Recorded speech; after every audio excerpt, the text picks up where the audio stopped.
بسم اللہ الرحمن الرحیم الحمدللہ رب العالمین والصلاة والسلام علی سید المرسلین قال اللہ تبارک و تعالی فی القرآن المجید واذکروا نعمت اللہ علیکم ومیثاقہ الذی وثقکم بہ اذ قلتم سمعنا واطعنا واتقوا اللہ ان اللہ علیم بذات الصدور۔ سورہ المائدہ ہے، آیت نمبر 7 ہے۔ اسی حوالے سے آپ سے گفتگو کرنا مقصد ہے۔ دعا کریں کہ اللہ تعالی ہمیں حق سمجھنے اور اس پہ عمل کرنے کی توفیق عطا فرمائے۔ وَاذْكُرُوا نِعْمَتَ اللَّهِ عَلَيْكُمْ، اور یاد کرو اللہ کا احسان جو تم پر کیا گیا ہے۔ وَمِيثَاقُهُ، اور اس عہد کو یاد کرو الَّذِي وَثَقَكُمْ بِهِ،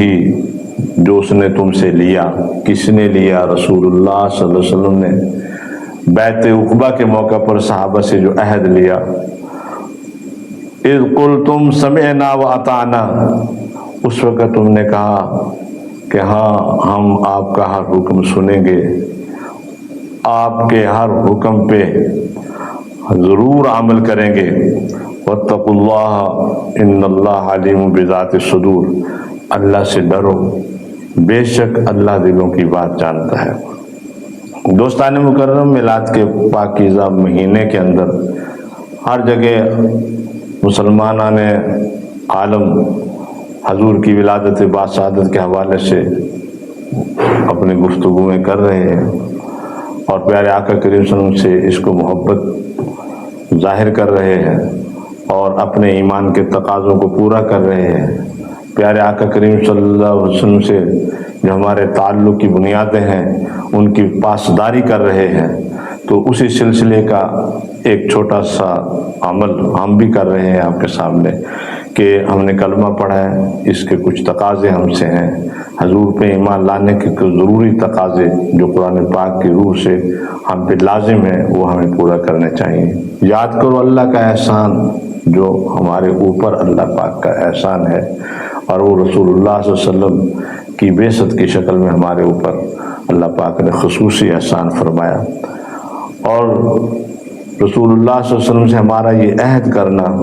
کہ ہم آپ کے ہر حکم کو سنیں گے، آپ کے ہر حکم پہ عمل کریں گے،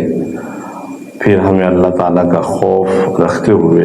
اپنے وعدے کی پاسداری کرنی چاہیے، اللہ کے احسان پہ شکر گزار ہونا چاہیے۔ اور یاد رکھیں اللہ دلوں کے بات کو جان لیتا ہے، اللہ تعالیٰ دلوں کی بات کو جانتا ہے۔ دوستو، نبی اکرم صلی اللہ علیہ وآلہ وسلم کی ولادت اللہ کی رحمت اور نعمت ہے، اور اس کو کئی جگہ پہ قرآن پاک میں بیان فرمایا۔ اللہ تعالیٰ نے اس کے بعثت کو، پیارے آقا کے بھیجنے کو اپنا احسان عظیم، خاص کر مومنوں پہ احسان قرار دیا۔ تو اس کو اور پھر وما ارسلناک الا رحمۃ للعالمین کی بات کی کہ میں رب العالمین ہوں اور میرا محبوب رحمۃ للعالمین ہے۔ رسول کریم صلی اللہ علیہ وآلہ وسلم کی شکل میں جو اللہ کی بہت بڑی نعمت اور اللہ کی بہت بڑی رحمت، مہربانی، کرم جو ہمیں نصیب ہوا، شکر تو بنتا ہی ہے۔ اس شکر گزاری کی شکلیں کیا ہونی ہیں، کیا ہونی چاہیے، اس کا ہمیں خود جائزہ لینا چاہیے کہ کبھی بھی، کہیں بھی، جس حالت میں بھی، جس شکل میں بھی اگر حضور کے دین اسلام، حضور کے مقام اور مرتبے کی شان و شوکت کا مظاہرہ ہو، چاہے وہ جلوس کی شکل میں ہو، چاہے وہ جلسے کی شکل میں ہو، چاہے وہ کسی اکٹھ کی شکل میں ہو، جو بھی شکل بنے جس سے حضور کی عزت اور پاسداری اور آپ کی شان و شوکت میں اضافے کا باعث بن رہی ہو، ایمان کا تقاضا ہم سے یہی ہے کہ ہم اس کا حصہ بنیں، اس میں شامل ہوں، اس پہ خام خواہ کے اعتراضات کرنے کی بجائے اپنے ایمان کی صورت کے تقاضوں کو پورا کرنے کے لیے ہمیں اس کا حصہ بننا چاہیے۔ اور پھر ولادت پاک، حضور کی ولادت پاک تو اللہ تعالیٰ کے ایک قدیم وعدے کی تکمیل ہے جو حضرت ابراہیم علیہ السلام نے اللہ پاک نے ابراہیم علیہ السلام سے وعدہ کیا اور انہوں نے دعائیہ انداز میں اللہ تعالیٰ سے کہا کہ میرے مولا ہم پہ یہ کرم فرما، ہم نے تیرے خانہ کعبہ کی تعمیر کی ہے۔ تو اللہ پاک نے اس دعا کی تکمیل کی صورت میں رسول اللہ صلی اللہ علیہ وسلم کی نعمت عظمیٰ، جس کے ہم بعد میں آ کے امتی بنے، ہمیں تو سراپا محبت، سراپا شکر ہونا چاہیے، مجسم پیارے آقا کریم صلی اللہ علیہ وسلم کی ذات ہستی کو نعمت بے حساب سمجھتے ہوئے، ایک اعلیٰ اللہ کی خصوصی رحمت سمجھتے ہوئے ان کے ساتھ سلوک کرنا چاہیے، ان کی عزت اور عظمت کا باعث بننا چاہیے۔ اور پھر آپ کی ولادت کوئی وقتی خوشی کی بات نہیں ہے کہ یہ وقتی خوشخبری ہے، نہیں، یہ وقتی خوشخبری نہیں ہے، بلکہ یہ تو وحی کے کلمات کی صورت میں تا قیامت ہمارے پاس موجود رہے گی۔ آپ کو تاجدار ختم نبوت کا تاج پہنا کے تا قیامت کے لیے ہمارے درمیان اللہ پاک نے آپ کا ورود فرمایا ہے، آپ کا ظہور فرمایا ہے، آپ کو ہمارے پاس بھیجا ہے۔ اور پھر کلمے میں رسول کا ذکر ہے، بھیجنے کا ذکر ہے، اذان میں حضور کے بھیجنے کا ذکر ہے۔ بھئی جو بھیج رہا ہے اس نے تو بھیج دیا، آپ کی تشریف آوری ہمارے درمیان ہوئی تو اس کا کچھ تقاضا تو بنتا ہے، اتنی بڑی نعمت پہ ہمیں شکر تو ادا کرنا ہی ہوگا۔ پھر اس شکر کو دل و جان سے خوشی خوشی کرنے میں تو کوئی حرج نہیں ہے، ہمیں اس میں ضرور بڑھ چڑھ کے حصہ لینے۔ اور آپ کی ولادت محض گوشت پوشت کے جسم کی پیدائش نہیں تھی کہ عام انسانوں کی طرح آتے اور رخصت ہو کے چلے جاتے، نہیں، بلکہ یہ اس کا آخری پیغام کا آغاز تھا جسے اللہ نے تمام انسانوں کی رہنمائی کے لیے پسند فرمایا۔ آپ تو تمام انسانوں کے لیے، تمام لوگوں کے لیے اور تمام وقت کے لیے، تا قیامت کے لیے آپ رسول اللہ صلی اللہ علیہ وسلم بن کے آئے، اللہ کے رسول بن کر آئے۔ اللہ کا بھیجنا، ہمارے درمیان میں ان کا آنا، کیا یہ کوئی معمولی بات ہے؟ اگر بندے کا بھیجا خراب نہ ہو اور اسے بھیجنے والے کا صحیح کنسپٹ ہو، صحیح تصور ہو، تو کیا حضور صلی اللہ علیہ وآلہ وسلم کے تشریف آوری پہ کسی بھی شوکت اسلام کے مظاہرے کو، کسی بھی ایسے مظاہرے کو جس میں آپ کی تعریف ہو رہی ہو، آپ پہ ایمان لانے کی باتیں ہو رہی ہوں، آپ سے محبت کی باتیں ہو رہی ہیں، آپ کے مقام اور تکریم کی باتیں کا تذکرہ ہو رہا، تو اس میں ہم شامل نہ ہوں، یہ کون سی بات ہے؟ تو نے آ کے ہم کو پناہ دی، ہمیں بت قدوں سے نجات دی، میں تیرے قصیدے نہ کیوں پڑھوں، تو نے رب سے مجھ کو ملا دیا۔ یہ تشریف لائے ہیں ہمارا رشتہ اللہ سے جوڑنے کے لیے۔ اس سے بڑا احسان ہمارے اوپر کیا ہوگا کہ ہم بندوں کو، بھٹکے ہوئوں کو ایک راستے پہ ڈال کے اللہ تعالیٰ نے ہماری کامیابی کا ایک راستہ، ایک زینہ مقرر کیا۔ دوستو، ایک بات ذہن میں رکھو، لوگ عظیم انسانوں کے جشن مناتے ہیں، مگر آپ کی ولادت دنیا کا اہم ترین واقعہ ہے جس کے اثرات دنیا دور تک پھیلے ہوئے ہیں۔ پیارے آقا کریم صلی اللہ علیہ وسلم کی ولادت کوئی معمولی واقعہ تو نہیں ہے۔ اگر کوئی شخصیت کوئی کام کر دیتی ہے، کوئی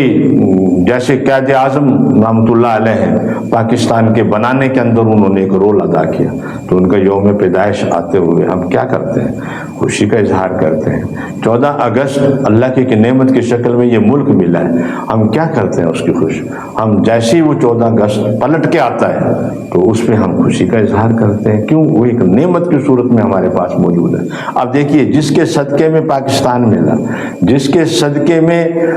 فالو کرتے ہوئے قائد اعظم خود فرماتے ہیں کہ بالکل میں نے آقا کریم صلی اللہ علیہ وآلہ وسلم کی طرح یہ جد و جہد کو آخری مرحلے تک پہنچایا۔ آپ نے مکہ میں محنت کر کے مدینہ منورہ حاصل کیا، ہم نے ہندوستان میں محنت کر کے پاکستان حاصل کیا، تو یہ تو آپ کے قدموں پہ چلنے کی، آپ کا سایہ ہے، آپ کا صدقہ ہمیں ملا ہے، آپ کی طریقہ دین پہ، آپ کے دین کے یہ جو سلوگن ہے کہ پاکستان کا مطلب کیا، لا الہ الا اللہ، یعنی کلمے کی بنیاد پہ ہم اس پاکستان کے لیے محنت کر کے کام، تو پھر یہ پاکستان اگر ایک نعمت ہے تو پھر جس کے صدقے میں یہ پاکستان ہے تو وہ تو ایک اعلیٰ نعمت ہے۔ آج 1500 صدیاں گزرنے کے بعد بھی آپ کا جو پیغام ہے، آپ صلی اللہ علیہ وآلہ وسلم کا جو پیغام ہے وہ آج بھی ہمیں جوڑ رہا ہے، اور پوری انسانیت کے لیے آپ کا پیغام ہے۔ آپ کا وہ پیغام کیا ہے، آپ اسے سنیے اور اس عید میلاد النبی کے حوالے سے اس کو ذہن میں رکھیں۔ اللہ تعالیٰ کے پیارے نبی کا یہ جو بیان ہے، اللہ کے پیارے پیارے آقا کریم صلی اللہ علیہ وسلم کا جو یہ پیغام ہے، یہ ہر آدمی تک پہنچانے کی کوشش کرے۔ آپ نے فرمایا انسان آزاد ہو جا تاکہ تو حقیقی انسان بن سکے، شہوات کی غلامی سے نکل کر روح کی بلندی کی طرف پرواز کر، جبر و استبداد کے قہر سے نکل کر شریعت کے عدل کی پناہ میں آ، جہالت کے اندھیروں سے نکل کر علم و حکمت کے نور میں داخل ہو۔ تجھ کو بتاتا ہوں تقدیر امم کیا ہے، شمشیر و ثنا اول، طاؤس و رباب آخر۔ آج بھی انسانیت کو یہ پیغام اسی پاک پیغمبر کی طرف سے ہمیں ہماری طرف آ رہا ہے کہ انسان آزاد ہو جائے، غلامی سے خود کو آزاد کر لے، انسانوں کی غلامی سے خود کو آزاد کر لے، حقیقی انسان بن جائے گا۔ اگر وہ انسانوں کی غلامی کا کلاوہ اپنے گلے میں ڈالے رکھے گا تو وہ کبھی بھی ایک حقیقی انسان نہیں بن سکتا۔ جب تک شہوات کی غلامی سے، نفس پرستی سے، دنیا پرستی سے نکل کے باہر نہیں آئے گا تو روح کی بلندی کو کیسے روح کو بلند کر سکے گا، کیسے روح کی بلندی کا سفر جاری رکھ سکے گا؟ اور جب تک وہ شریعت کے عدل کی پناہ میں نہیں آئے گا تو جبر و استبداد کے قہر سے کیسے محفوظ رہ سکتا ہے، جہالت کے اندھیروں سے نکل کر کیسے علم و حکمت کے نور میں داخل ہو سکتا ہے، جب تک وہ آقا کریم صلی اللہ تعالیٰ علیہ وسلم کی ذات سے خود کو پیوست نہ کرے، نہ جوڑے پیارے آقا کریم صلی اللہ علیہ وسلم۔ پیوستہ رہ شجر سے، یہ پیارے آقا کریم صلی اللہ علیہ وسلم کی ذات جو ہے نا، یہ ایک رحمت بھرا سایہ درخت ہے، اور یہ رسول کریم صلی اللہ علیہ وآلہ وسلم کا یہ شرف نبوت سے فیض یاب ہونا اور آخری وقت کے لیے آخرت تک، قیامت تک آپ کا نبی ہونا، تیرے میرے لیے تو بڑی رحمت کی بات ہے، تیرے نعمت کی بات ہے۔ اس پہ ہمیں اللہ تعالیٰ کا بے حد شکر گزار ہونا چاہیے۔ اللہ تعالیٰ ہمیں پیارے آقا کریم صلی اللہ علیہ وسلم کی محبت میں جینے مرنے کا حوصلہ۔ آخر دعوانا ان الحمد للہ رب العالمین۔